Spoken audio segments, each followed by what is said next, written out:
Individual strategies எப்படி identify பண்ணுறோம், back test பண்ணுறோம், அதை வேலிடேட் பண்ணுறோம். இந்த மாதிரி பேராமீட்டர்ஸ்லாம் கரெக்டாக இருக்கா. சிஸ்டமேட்டிக் நம்ம என்ன பண்ணிகிட்டு இருக்கோம் அதை விட்டுட்டு சிஸ்டம் ட்ரேடிங் பண்ணால் உடனே ப்ராஃபிட்டபுளாக இல்லாமா. ஸோ இங்கே ஃபர்ஸ்ட் ட்ரேடில் இருந்து ஒரு 200 ட்ரேட்ஸுக்கு நம்ம போகும்போது தான் இந்த நம்ம ஹிஸ்ட்ரியில் இருந்து எடுத்து ஒரு டேட்டாவை நம்ம எவ்வளோ சிம்பிளாக வச்சுருக்கோமோ அந்தளவுக்கு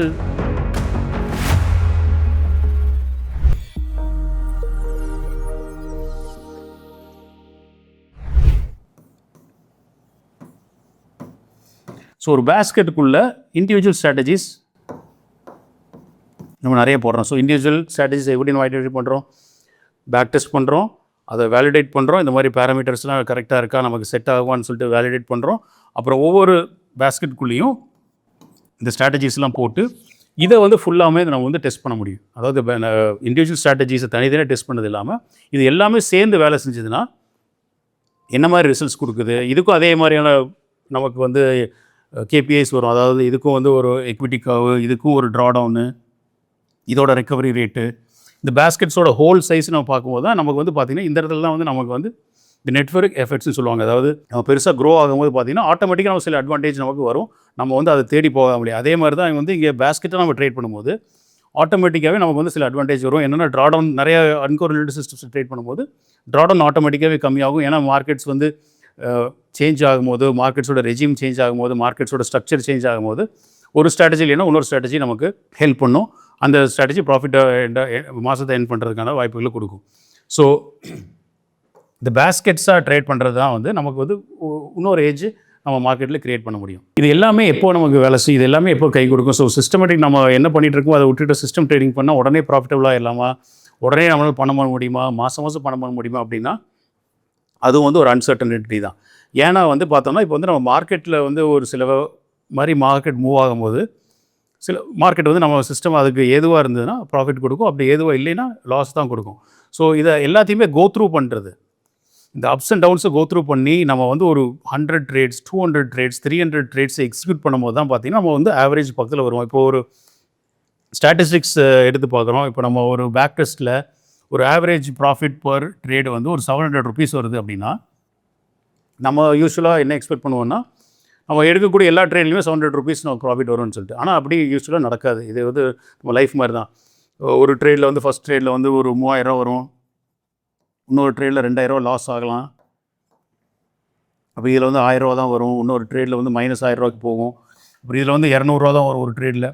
ஸோ இது ஜூம் இன் பண்ணி பார்த்தோம் அப்படின்னா, அதாவது நம்ம இது தான் நம்ம ட்ரேடர்ஸ் எல்லாம் இதில் ஒரு டெய்லி பிஎன்எல்லோ ஒரு டெய்லி ட்ரேடோட ரிசல்ட்ஸ் இப்படி எடுத்து பார்த்தோம்னா இந்த மாதிரியான அப்ஸ் அண்ட் டவுன்ஸ் கண்டிப்பாக இருந்துட்டு தான் இருக்கும்.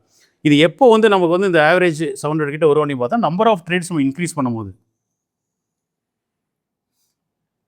ஸோ இங்கே ஃபர்ஸ்ட் ட்ரேடில் இருந்து ஒரு 200 ட்ரேட்ஸுக்கு நம்ம போகும்போது தான் இந்த நம்ம ஆவரேஜ் பண்ணும்போது தான் நமக்கு இந்த 700 ருபீஸ் ஒரு ட்ரேடுன்றது நம்மளால் பார்க்க முடியும். ஸோ எப்போவுமே இதை ஜூம் அவுட் பண்ணி பார்க்கும்போது தான் நமக்கு பேக் டெஸ்ட்டில் என்ன ரிசல்ட் வருதோ அதை நம்ம கிட்டத்தட்ட லைவில் கொண்டு வர முடியும். இப்படி ஜூம் இன் வியூவில் தான் நமக்கு என்ன ஹெல்ப் பண்ணணும்னு பார்த்தோம்னா பிஹேவியரல் எட்ஜ் நம்ம என்ன டெவலப் பண்ணுறோமோ அதை ஹெல்ப் பண்ணும். ஏன்னா இந்த ஜூம் இன் பண்ணி பார்க்கும்போது இது கண்டிப்பாக ஆவரேஜாக இருக்கவங்க எல்லாருக்குமே ஸ்ட்ரகிள் பண்ணுவாங்க. இது எப்படி ப்ராஃபிட் கொடுக்கும், இது 3000 கொடுக்குது, 2000 லாஸ் பண்ணுது, திருப்பியும் 1000 லாஸ் பண்ணுது அப்படின்னா இந்த மாதிரியான டைம் தான் ரொம்ப கிரிட்டிக்கலாக இருக்கும். அதாவது இந்த மாதிரியான டைமில் தான் எல்லா வகையான தப்பும் மார்க்கெட்டில் ட்ரேடர்ஸ் பண்ணுவாங்க.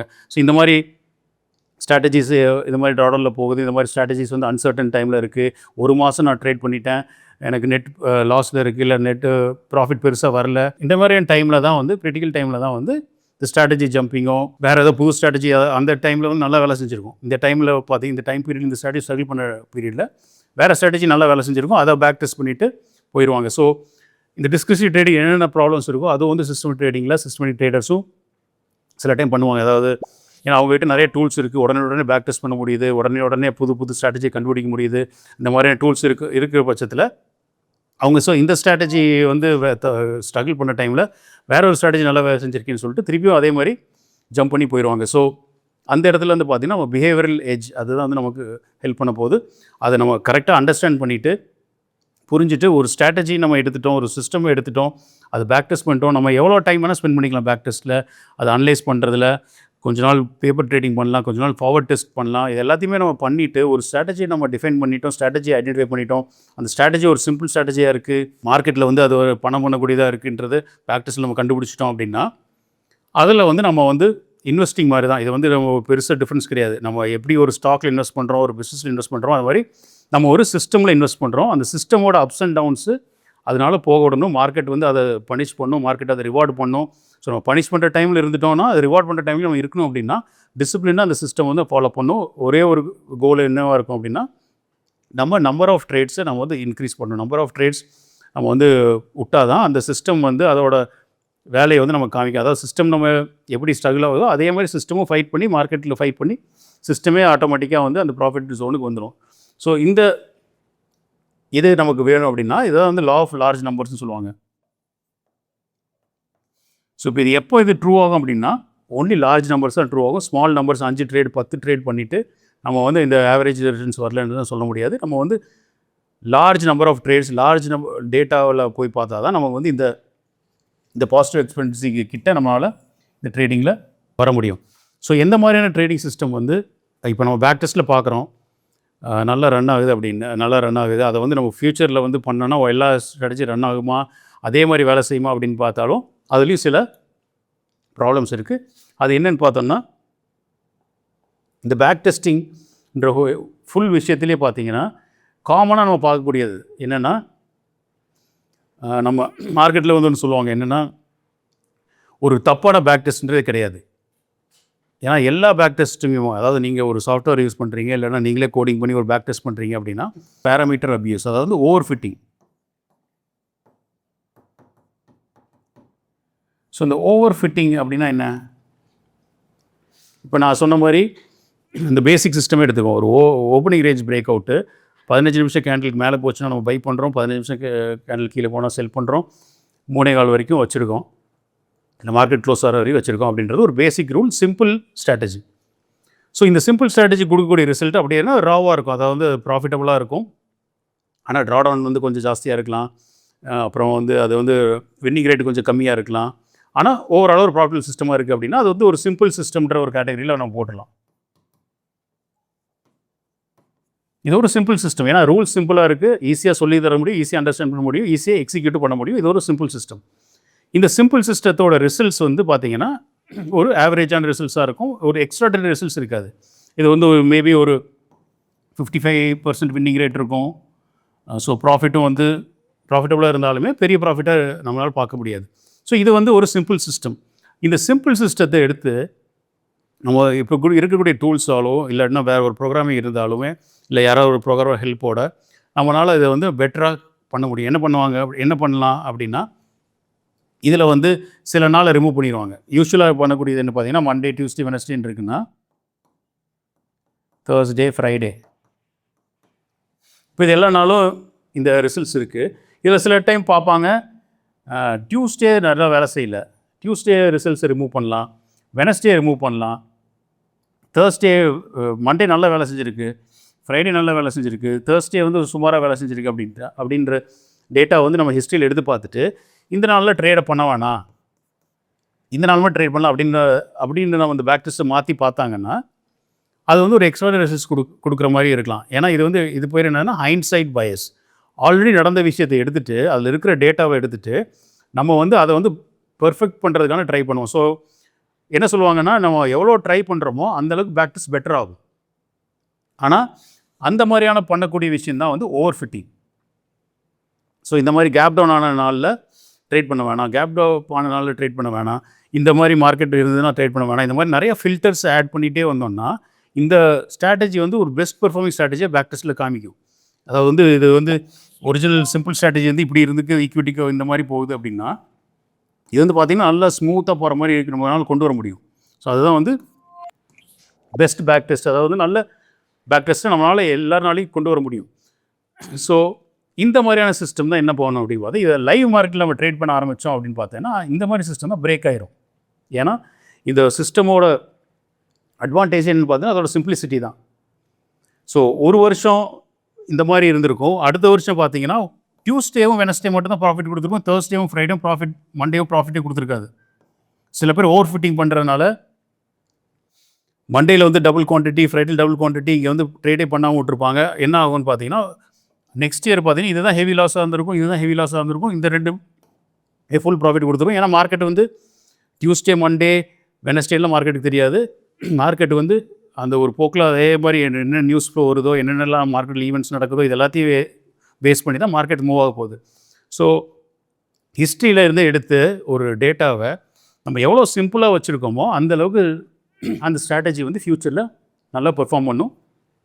ஓவர் ஃபிட்டிங், அதாவது இது வந்து பேராமீட்டர் அப்படின்னு சொல்லுவாங்க. சில டைம் வந்து இப்போ சூப்பர் ட்ரெண்டுன்ற ஒரு இண்டிகேட்டரோ இல்லை ஏதோ ஒரு இண்டிகேட்டர் எடுத்துகிட்டு ஒரு ஸ்ட்ராட்டஜி, ஒரு சிம்பிள் ஸ்ட்ராட்டஜி, ஒரு டிஃபால்ட் செட்டிங்லேயே வந்து ஒரு 15 மினிட்ஸில் வந்து நிஃப்டியில் வந்து ஒரு ஸ்ட்ராட்டஜி நம்ம க்ரியேட் பண்ணுறோம் அப்படின்னா ஓரளவு அது பாசிட்டிவ் ரிசல்ட்ஸு கொடுக்கும், ஓரளவு வந்து நல்லாயிருக்கும். ஆனால் அதையே வந்து நம்ம வந்து செட்டிங்ஸை மாற்றி சில டேஸை ரிமூவ் பண்ணி, சில டேஸில் வந்து ஜாஸ்தி போடுறோம், ஜாஸ்தியான லாட்ஸ் ட்ரேட் பண்ணுறோம், இந்த மாதிரியான வேலையெல்லாம் நம்ம பண்ணி ஒரு சிஸ்டம் ஓவர் ஃபிட்டிங் பண்ணி நம்ம ஒரு பெஸ்ட் பேக் டெஸ்ட்டாக கொண்டு வந்துடலாம்.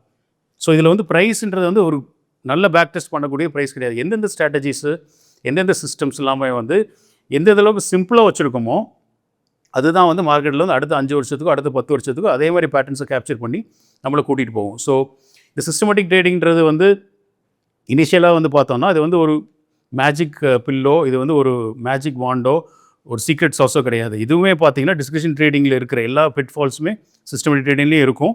ஆனால் நம்ம அதை வந்து எப்படி நேவிகேட் பண்ணுறதுன்னு பார்த்தோம்னா நம்ம ஒரு சிம்பிள் சிஸ்டத்தை எடுத்துகிட்டு அதை நிறைய நாள் ரன் பண்ணிவிட்டு அதில் வர எக்ஸ்பீரியன்ஸை வச்சு நம்ம அந்த சிஸ்டமை ரிஃபைன் பண்ணலாம். அந்த சிஸ்டத்தில் வந்து அன்கோரேட் சிஸ்டம்ஸ் ஆட் பண்ணுறது தான் கடைசியில் பார்த்தீங்கன்னா ஒரு பெரிய ஹோலி கிரெயிலாக வந்து நிற்கும். ஸோ ஹோலி கிரெயின்றது ஒரு சிங்கிள் சிஸ்டமை வந்து நம்ம எப்படி பெட்டர் பண்ணுறதுன்னு பார்க்காம அந்த சிஸ்டமை எப்படி ரன் பண்ணுறோம், சிஸ்டமை ரன் பண்ணுறதுக்கான கேப்பபிலிட்டிஸ், அதுக்கான டிசிப்ளின், அதுக்கான பிஹேவியர்ஸ், இது எல்லாத்தையும் நம்ம கொண்டு வரும்போது over 100 days, over next 100 trades, 1 year, 2 years இந்த மாதிரி போகும்போது தான் வந்து காம்பவுண்டிங் வந்து நம்ம ட்ரேடிங்கில் நடக்குதோ இல்லையோ நம்ம சைக்காலஜிக்கலாக நல்ல விஷயங்கள்லாம் நமக்கு வந்து இதில் வந்து ஓவர்ஃப்ளோ ஆகும்.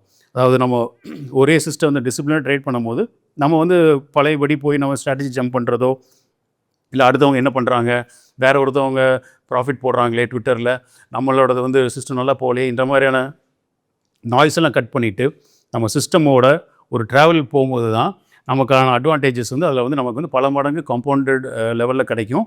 அது எப்படி கிடைக்கும்னா நம்ம ஃபஸ்ட் டிசிப்ளின் டெவலப் பண்ணிக்குவோம், அடுத்து நம்ம மார்க்கெட்டை அண்டர்ஸ்டாண்ட் பண்ணிக்குவோம், அடுத்து சிஸ்டமை நம்ம புரிஞ்சுக்குவோம். அதாவது எல்லா சிஸ்டமும் எல்லா மாதமும் ப்ராஃபிட் தராது, எல்லா சிஸ்டமும் அதுக்கான டைம் வரும்போது கரெக்டான வேலையை அது பார்க்கும். ஸோ அந்த டைமில் வந்து நான் அன்கோரேட்டட் சிஸ்டம் என்ன ஆட் பண்ணலாம் அப்படின்றத நம்ம வந்து ஃபோக்கஸ் பண்ணிவிட்டு இந்த ஜேர்னியை வந்து அப்படியே போகணும். இது வந்து கண்டிப்பாக ஒரு டெஸ்டினேஷன் கிடையாது சிஸ்டமேட்டிக் ட்ரேடிங்கிறது, இது ஒரு கண்டிப்பாக ஒரு ஜேர்னி தான். அந்த ஜேர்னியில் வந்து நம்மளோட ப்ராபபிலிட்டிஸை வந்து ஜாஸ்தி பண்ணுறோம், நம்ம வந்து ஆவரேஜ் வந்து பீட் பண்ணுறோம். அதுக்கான வழி தான் வந்து இந்த சிஸ்டமேட்டிக் ட்ரேடிங். ஸோ இந்த சிஸ்டமேட்டிக் ட்ரேடிங்னா என்ன, இதோட ஜேர்னி எப்படி இருக்கும், இந்த ஸ்டார்டிங் எப்படி நம்ம பண்ணலாம், இதுக்கான டூல்ஸு, இதுக்கான மெத்தட்ஸ், இதுக்கான சில ஸ்ட்ராட்டஜிஸ் எல்லாத்தையுமே வந்து நம்ம ஃப்யூச்சரில் டிஸ்கஸ் பண்ண போகிறோம்.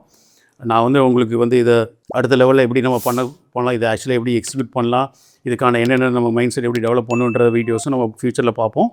ஸோ தேங்க்ஸ் ஃபார் வாட்சிங்.